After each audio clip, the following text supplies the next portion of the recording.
Hello everyone! Welcome back to AAS Publishing. And we're going to continue on with our series on publishing in the American Astronomical Society, the AAS journals, as an author.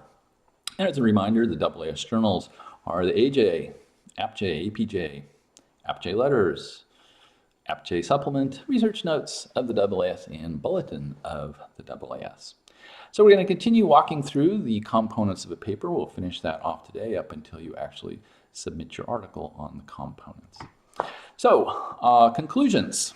This section is usually written just before the abstract and is usually a little bit longer and more detailed than what is in the abstract. It commonly restates your goals briefly, what observations or experiments or theories that you did briefly, your main results with the error bars, with the uncertainties, with the limitations, and then finally putting it in sort of the big picture perspective, what model is or is not supported by your results. The acknowledgments. Typically thank those who help make your submission possible. Very typically, this is the sponsor funding that enabled part of the research, any support staff that helped, researchers that are not co-author, but helped you through discussions or calculations or private communications, whatever it may be. Authors can also acknowledge the referee for helping improve their paper if they wish, and we're going to get to that.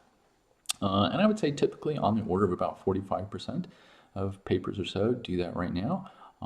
Just thank the anonymous referee for improving the paper.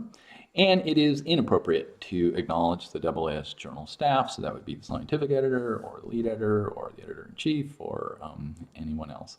So that's not appropriate, but you do want to thank your referees if you like. Okay, so that's the acknowledgments. References. Usually, a paper did not originate with your article or your PhD thesis. Astronomy's got quite a history.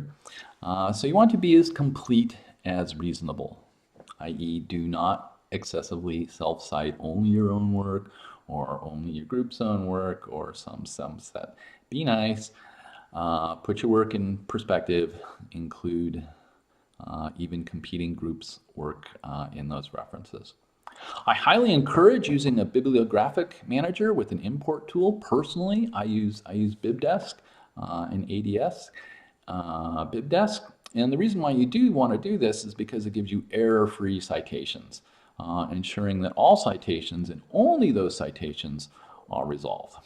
And if you're using the AAS Tech macros, it will also expand it out in the proper format for the AAS journals. So do use the modern software tools for bibliographic references. It will help a lot, you and everyone else involved in the article. Okay. And now you're done. Yay!